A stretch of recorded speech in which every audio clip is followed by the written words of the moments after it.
हरिओम दोस्तों, स्वागत है आपका free study bye Lodhi sir के यूट्यूब चैनल में। दोस्तों, मैं कृपाल लोधी।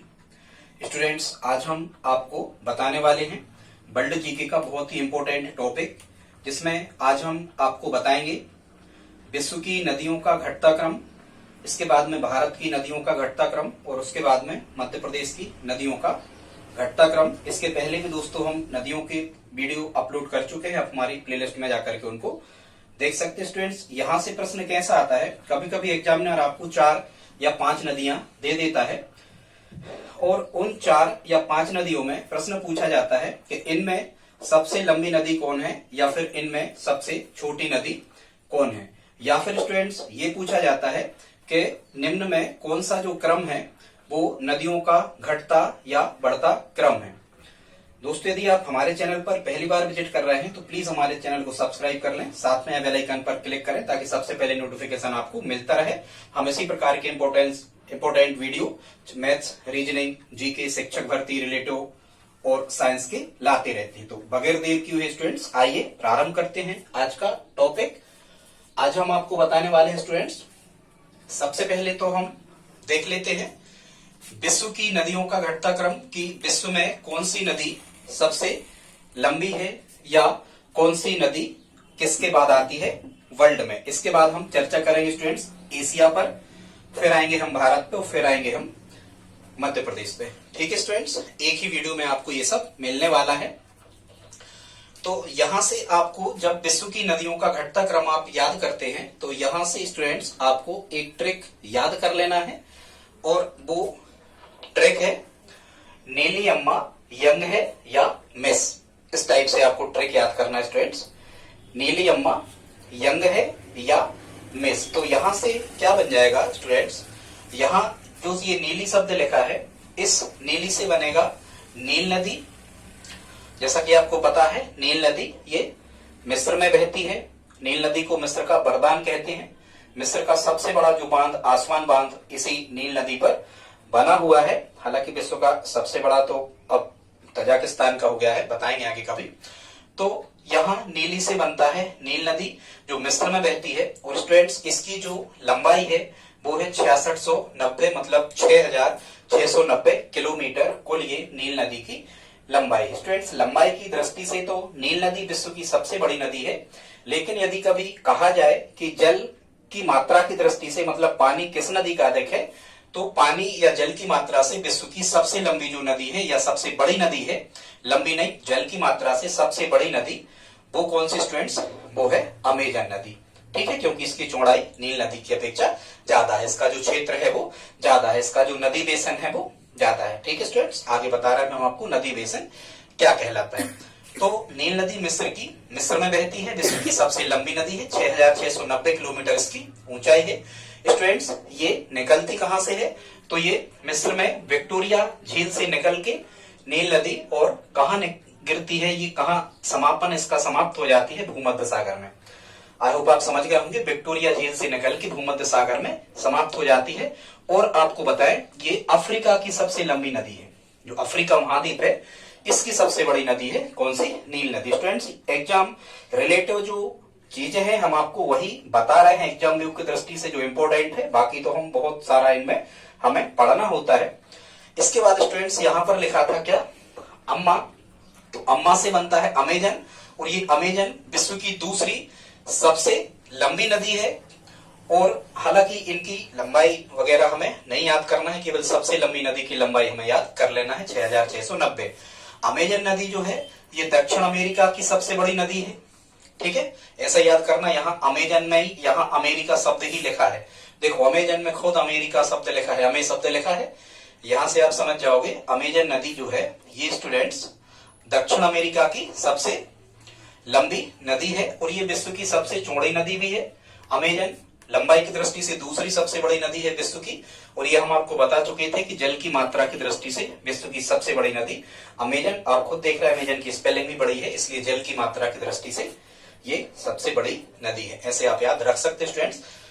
इसके बाद आते हैं हम, यहाँ पर लिखा था फिर क्या, यंग। तो स्टूडेंट्स यंग से बनता है यांगटी सिक्किम, क्या बनता है, यांगटी सिक्किम, या फिर इसको चांगयांग भी कहते हैं। यांगटी सिक्किम या चांगयांग ये कहां बहती है, ये चीन में बहती है। वैसे ही आपको पता है चा शब्द या गा शब्द आते ही हैं चीन के, चाहे शहरों के नाम हो, चाहे स्टेशन के नाम हो, चाहे हवाई अड्डों के नाम हो, चाहे नदियों के नाम हो। ऐसे आप यांगटी सिक्यांग स्टूडेंट्स, ये चीन में बहती है और ये एशिया की सबसे लंबी नदी है यांगटी सिक्यांग। ध्यान रखना, एशिया में, जैसे एशिया क्या, वर्ल्ड में जनसंख्या में सबसे बड़ा जो देश है वो क्या है, चीन है। तो यांगटी सिक्यांग एशिया की सबसे लंबी नदी है और इसकी लंबाई है 5530 या 5530, ऐसा आप याद रख सकते हो। वैसे ही वो चीन के जो व्यक्ति है आपने देखा होगा वो 5-5 फुट लंबाई के होते हैं, तो ऐसे 5-5 5530 लगभग 5530 किलोमीटर यांगटी सिक्यांग की स्टूडेंट्स क्या है, लंबाई है। ये एशिया की सबसे लंबी नदी है और ये तिब्बत पठार से निकल के और चीन सागर में गिरती है। तिब्बत पठार से निकलती है। वैसे ही आपको पता है चीन का विवाद है तिब्बत से, ठीक है। तो ऐसे ही आप याद रख सकते हो, तिब्बत के पठार से निकल के और ये चीन सागर में समापन इसका हो जाता है, किसका, यांगटी सिक्यांग का। अब स्टूडेंट्स यहाँ पर लिखा था यंग से यांगटी सिक्यांग हो गया, फिर यहाँ 4 पे यहाँ पर लिखा है मिस, नीली अम्मा यंग है या मिस है, हालांकि अर्थ तो एक ही होता है। तो यहाँ स्टूडेंट्स मिस से क्या बनने वाला है, मिस से बनने वाला है मिसिसिपी। मिसिसिपी विश्व की चौथी सबसे लंबी नदी है स्टूडेंट्स, और ये मिसिसिपी जो है ये उत्तर अमेरिका की सबसे लंबी नदी है। अब आप कैसे अंतर याद रखोगे कि जो अमेजन है वो दक्षिण अमेरिका की है और मिसिसिपी उत्तर अमेरिका की है। वैसे ही अपन स्कूलों में देखो, अपन को कौन पढ़ाता है, मिस पढ़ाती हैं। कौन पढ़ाती है, मिस। तो जो मिस पढ़ाती हैं, मतलब मैडम जी जो हमें पढ़ाती है, शिक्षिकाएं, उनको हम मिस कहते हैं कई कई स्कूल में। तो मिस जो है वो हमसे कुछ प्रश्न उत्तर पूछती है, ऐसे करके आप याद इसे रख सकते हो कि जो मिसिसिपी है उत्तर अमेरिका की सबसे लंबी नदी है और विश्व की चौथे नंबर की ये नदी है मिसिसिपी। ट्रिक से ऐसा हो जाएगा। ये रेड रॉक स्रोत अमेरिका से निकल के और कहां गिरती है, मैक्सिको की खाड़ी में ये गिरती है। ठीक है स्टूडेंट्स, आई होप आप समझ गए होंगे। वैसे आपको पता होना चाहिए मैक्सिको कहाँ है, ये अमेरिका में ही है। तो आप यहां से ध्यान रख सकते हैं स्टूडेंट्स कि ये मैक्सिको की खाड़ी में गिरती है, रेड रॉक स्रोत से निकल करके। अब स्टूडेंट्स यहाँ इतना ही। अब हम देख लेते हैं भारत की नदियों का घटता क्रम। कभी कभी आपसे यहाँ से भारत की नदियों का घटता क्रम भी पूछ लिया जाता है। एग्जामिनर आपको 4 या 5 नदियां दे देता है और फिर पूछता है कि इनमें सबसे लंबी नदी कौन है या इनमें दूसरी सबसे बड़ी नदी कौन है, जो आपको पर्टिकुलर दी होती है। तो यदि आपको ये ट्रिक याद होगी जो हम आपको बता रहे हैं, तो आप दी हुई जो मुख्य नदियां होंगी, मुख्य ही हमने ली है, नदियां तो बहुत सी हैं, आपको पता होना चाहिए स्टूडेंट्स, पूरे विश्व में सबसे ज्यादा नदियां भारत में पाई जाती हैं। याद रखना, पूरे विश्व में सबसे ज्यादा नदियां भारत में पाई जाती हैं। इसलिए विश्व के संदर्भ में नदियों का मायका भारत को कहा जाता है और भारत में सबसे ज्यादा नदियां मध्य प्रदेश में पाई जाती हैं, मध्य प्रदेश में बहती हैं। इसलिए भारत के संदर्भ में यदि देखा जाए तो नदियों का मायका मध्य प्रदेश को कहते हैं। तो नदियों का मायका मतलब सबसे ज्यादा नदियां जहां बहती हैं। तो विश्व में सबसे ज्यादा नदियां भारत में बहती हैं और मध्य प्रदेश में, भारत में सबसे ज्यादा नदियां मध्य प्रदेश में बहती हैं। इसलिए यहाँ हमने लिखा है कि भारत में सर्वाधिक नदियां मध्य प्रदेश में बहती हैं। इसलिए नदियों का मायका किसे कहते हैं, भारत को कहते हैं। और वर्ल्ड में सबसे ज्यादा नदियां कहाँ बहती हैं, भारत में बहती हैं। आई होप आप इतना समझ गए होंगे। तो अब हम देख लेते हैं स्टूडेंट्स यहाँ से भारत की नदियों का घटता क्रम। तो यहाँ आपको एक ट्रिक याद कर लेना है और स्टूडेंट्स वो ट्रिक क्या है, आप इसको छोटे छोटे हिस्सों में बांट लें, पार्ट्स में। ब्रसी, गंगो, सक्रियन, मकाता। वैसे कुछ कठिन ट्रिक नहीं है, आप 3-4 बार कहोगे या 3-4 बार आप लिख के देखोगे। ब्रसी, गंगो, सक्रियन, मकाता। यहाँ स्टूडेंट्स ये जो ब्रह्मपुत्र और सिंधु हैं ये दूसरे देशों से भी रिलेटिव हैं, चीन और बांग्लादेश से, इसलिए हम इनको छोड़ देते हैं। हालांकि लंबाई की दृष्टि से यदि भारत की सबसे लंबी नदी पूछी जाए तो हम गंगा से प्रारंभ करते हैं। बाकी अभी हम आपको ट्रिक बता रहे हैं, ट्रिक देख लो पहले। यहाँ स्टूडेंट्स इससे बनेगा, ब्रा शब्द लिखा है, इससे बनेगा ब्रह्मपुत्र, उससे छोटी फिर सिंधु, सिंधु से छोटी गंगा, गंगा से छोटी गो से बनता है गोदावरी, गोदावरी से छोटी सा से बनता है सतलुज, क्रा से बनता है कृष्णा, कृष्णा से छोटी या से बनता है यमुना, ना से बनता है नर्मदा, मां से बनता है महानदी, का से बनता है कावेरी और ता से बनता है ताप्ती। स्टूडेंट्स लगभग ये 11 नदियां या 12 नदियां देख लेना, 11 या 12 नदियां हो गई। तो एक ट्रिक आपको याद करना है, ब्रसी, गंगो, सक्रियन, मकाता। तो ये घटता क्रम हो जाएगा स्टूडेंट्स भारत की नदियों का। यदि हम कहें कि हाँ, इनकी अब लंबाई को हम देख लेते हैं स्टूडेंट। तो ब्रह्मपुत्र की लंबाई है टोटल 2900 मतलब 2900 किलोमीटर और सिंधु नदी की जो लंबाई है वो इससे 20 किलोमीटर, लगभग 120 किलोमीटर कम है। और इसकी लंबाई कितनी है स्टूडेंट्स? 2880, 2880 किलोमीटर सिंधु नदी की लंबाई है। और गंगा नदी की जो कुल लंबाई है ये 2510 किलोमीटर है, या 2510 या 2510 याद रखना, 2510 गंगा, ऐसे 3-4 बार बोलना, 2510 गंगा, ऐसा आप कहना, याद हो जाएगा स्टूडेंट्स। यहां से यदि कभी आपको प्रश्न आता है कि भारत में प्रवाहित होने के अनुसार या भारत में बहने के अनुसार भारत की सबसे लंबी नदी कौन है, तो भारत की सबसे लंबी नदी स्टूडेंट्स कौन सी? गंगा। भारत का सबसे बड़ा नदी बेसिन भी यही बनाती है, भारत का सबसे ज्यादा जल संग्रहण क्षेत्र भी इसी का है, आगे बता रहा है ये सब परिभाषाएं। तो भारत में बहने अनुसार गंगा। तो स्टूडेंट्स ये हमने आपको क्या बता दिया, भारत की नदियों का घटता क्रम। अभी जो सबसे बड़ी नदी है गंगा, इस पे हम आपको आगे चर्चा करने वाले हैं। अभी थोड़ा हम या फिर देख लेते स्टूडेंट्स, हम गंगा को ही आपको पहले बता देते हैं, इसके बाद में मध्य प्रदेश की नदियों पर हम चर्चा करें। स्टूडेंट्स पहले गंगा नदी को हम समझ लेते हैं। तो ये जो गंगा नदी है, सबसे पहले तो ये पता होना चाहिए आपको कि गंगा नदी भारत की राष्ट्रीय नदी है। और अंतर्राष्ट्रीय स्तर पर जो वैज्ञानिक नाम होते हैं उसमें स्टूडेंट्स, अंतर्राष्ट्रीय स्तर पर गंगा को कहा जाता है द गैंगेज। अंतर्राष्ट्रीय स्तर पर गंगा को द गैंगेज के नाम से जाना जाता है स्टूडेंट्स। ये कहां से निकलती है, तो उत्तराखंड के उत्तरकाशी जिले के गोमुख हिमनद के पास गंगोत्री नामक स्थान से निकलती है। गंगा कहां से निकलती है? गंगोत्री नामक स्थान से निकलती है स्टूडेंट्स। और ये गंगा नाम से ही नहीं निकलती है, ये भागीरथी के नाम से निकलती है। गंगा का एक नाम भागीरथी भी है।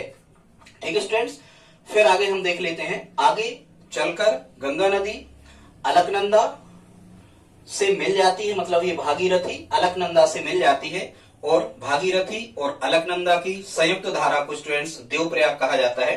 हिंदुओं का पवित्र तीर्थ है देवप्रयाग। और जो देवप्रयाग है ये उत्तराखंड के टिहरी जिले में आता है। जब अपन कहते हैं ना कि टिहरी भागी उत्तराखंड, मतलब जो टिहरी बांध है ये भागीरथी नदी पर उत्तराखंड में है। टिहरी भागी उत्तराखंड, इस टाइप से एक फैक्ट और आपको याद हो जाएगा। तो आई होप आप समझ गए होंगे स्टूडेंट्स।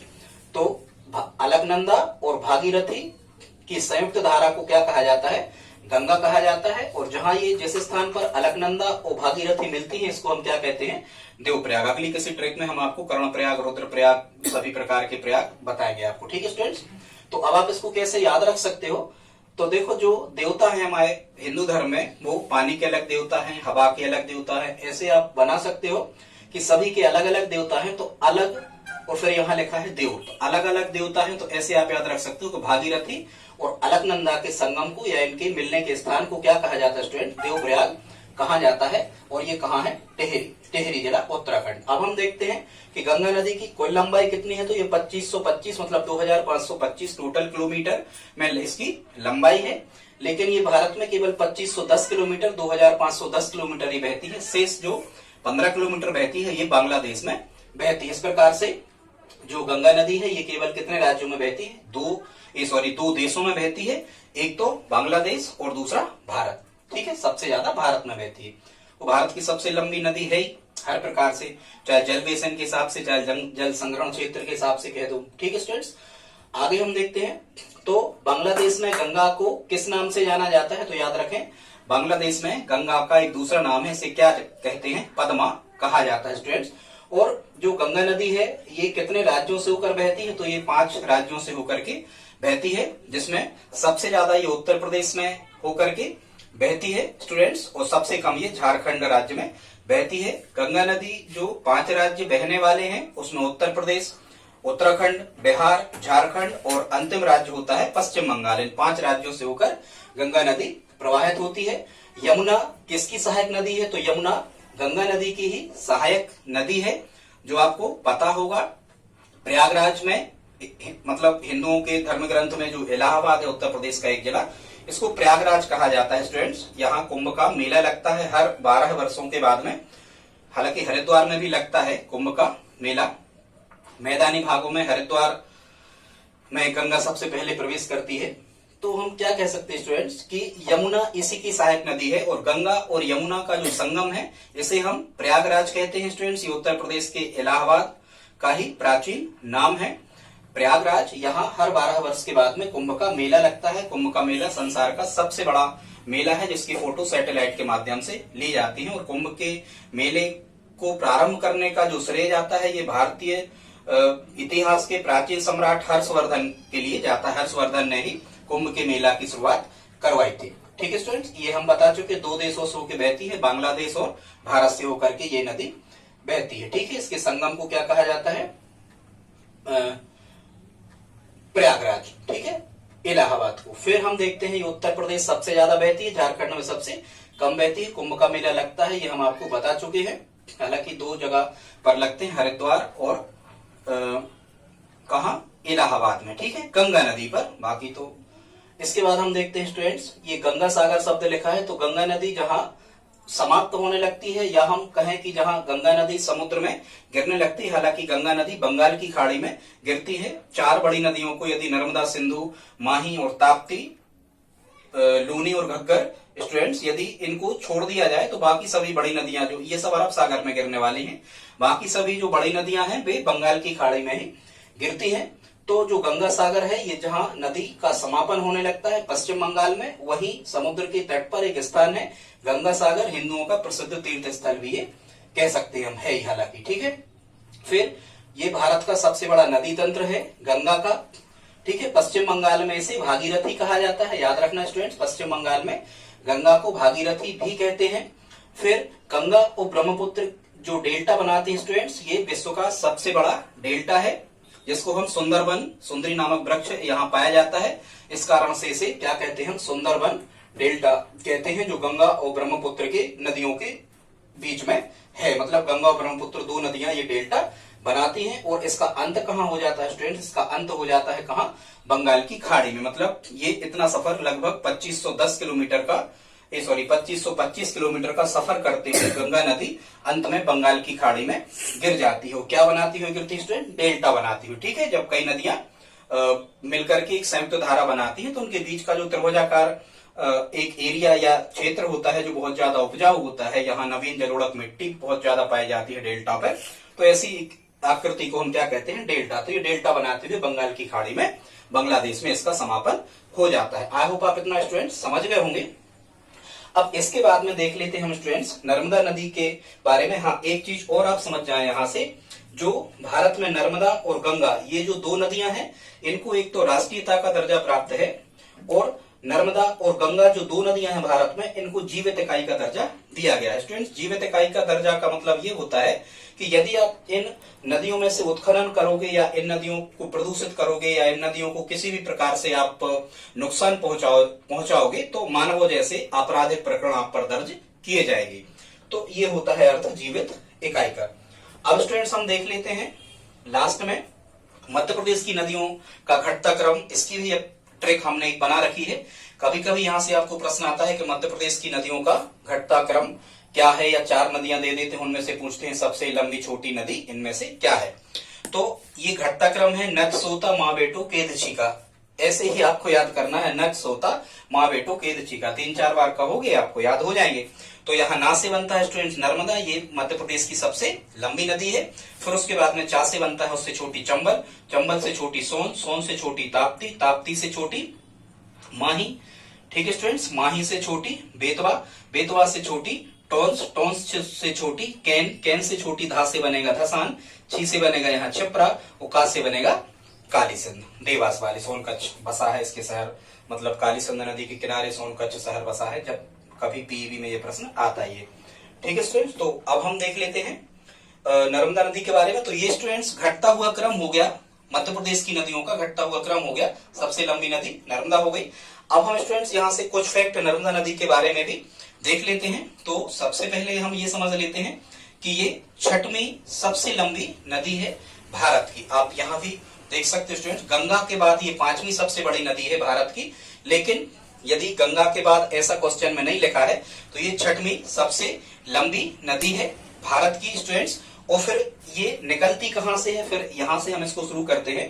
तो स्टूडेंट्स ये अमरकंटक नामक स्थान से निकलती है, और ये अमरकंटक जो है ये पुष्पराजगढ़ तहसील अनूपपुर जिला के अंतर्गत आता है। और जहां से ये निकलती है उसको हम नर्मदा कुंड कहते हैं स्टूडेंट्स। मैकाल पर्वत से निकलती है, और ये जो मैकाल पर्वत है ये विंध्याचल पर्वतमाला का सबसे ऊंचा शिखर है, मैकाल पर्वत शिखर। ठीक है, यहां से निकलती है नर्मदा। तो आई होप आप समझ गए होंगे। कि अमरकंटक नामक स्थान से निकलती है, पुष्पराजगढ़ जिला, अनूपपुर पुष्पराजगढ़ तहसील, ध्यान रखना पुष्पराजगढ़ तहसील और अनूपपुर जिला। स्टूडेंट्स फिर देखते हैं हम सर्वाधिक सहायक नदियां मध्य प्रदेश में किस नदी की हैं। तो आपको याद रखना है मध्य प्रदेश में सबसे ज्यादा सहायक नदियां नर्मदा नदी की, और कुल कितनी सहायक नदियां हैं इसकी, छोटी बड़ी मिला के 41 सहायक नदियां हैं। स्टूडेंट्स नर्मदा नदी की टोटल जो लंबाई है ये है 1312 या 1312 किलोमीटर।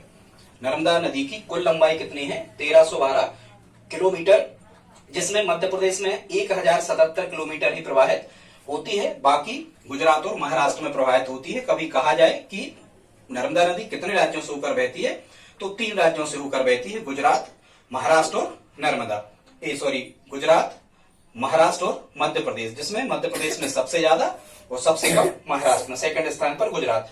मध्य प्रदेश में नर्मदा नदी, कभी ये पूछा गया है प्रश्न कि कितने % बहती है, तो 89.9% टोटल लंबाई का कहां बहता है, मध्य प्रदेश में। फिर हम देखते हैं कि नर्मदा नदी का अंत कहां हो जाता है, तो नर्मदा नदी पश्चिम की ओर बहती हुई भड़ौच जिला गुजरात में अरब सागर में गिर जाती है। इसी को स्टूडेंट्स हम कहते हैं खंबात की खाड़ी, और इसी को हम कहते हैं अरब सागर। ठीक है स्टूडेंट्स, अरब सागर से जुड़ी हुई होती है खंबात की खाड़ी।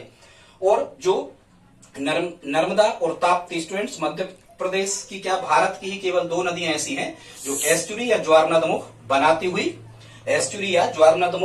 हुई अंत होती है, मतलब ये एस्चुरी या ज्वारनदमुख बनाती हुई ये अरब सागर में, समुद्र में मिल जाती है। स्टूडेंट्स ज्वारनदमुख और डेल्टा में अंतर होता है, डेल्टा में संयुक्त धारा कई भागों में बट जाती है, जबकि ज्वारनदमुख में एक मुख्य धारा में ही नदी बहती हुई और समुद्र में गिरती है, उसको हम ज्वारनदमुख हिंदी में या फिर इंग्लिश में उसी क्या कहते हैं स्टूडेंट्स, एस्चुरी कहते हैं। आई होप आप इतना समझ गए होंगे। आगे इसके कुछ फैक्ट एक बार हम इसको नक्शा बनाकर भी मानचित्र के माध्यम से हम आपको समझाने का प्रयास करेंगे।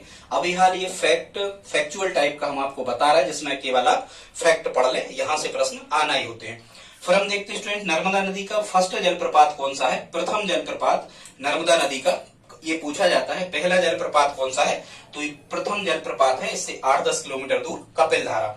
ठीक है, ये हम आपको बता चुके, 6वीं सबसे लंबी नदी है। नदियों को ही किसी राज्य या किसी देश की जीवन रेखा स्टूडेंट्स कहा जाता है, नदियों को ही किसी राज्य या देश की जीवन रेखा कहा जाता है। तो नर्मदा नदी को मध्य प्रदेश और गुजरात की जीवन रेखा भी कहते हैं स्टूडेंट्स। और जो नर्मदा नदी है ये भारत को 2 भागों में बांटती है। सभी प्रश्न एग्जाम में पूछे गए हैं। नर्मदा नदी बहुत इंपोर्टेंट है स्टूडेंट्स, MPPB के एग्जाम व्यू से। तो नर्मदा नदी भारत को 2 भागों में बांट देती है, उत्तरी भारत और दक्षिणी भारत। ठीक है, छिंदवाड़ा के उस साइड का जो निकल जाते हैं परंतु दक्षिणी भारत टाइप का हिस्सा यहाँ से प्रारंभ हो जाता है। तो मध्य प्रदेश और गुजरात की जीवन रेखा कैसे कहते हैं, नर्मदा को उत्तरी और दक्षिणी भारत में भारत को बांट देती है।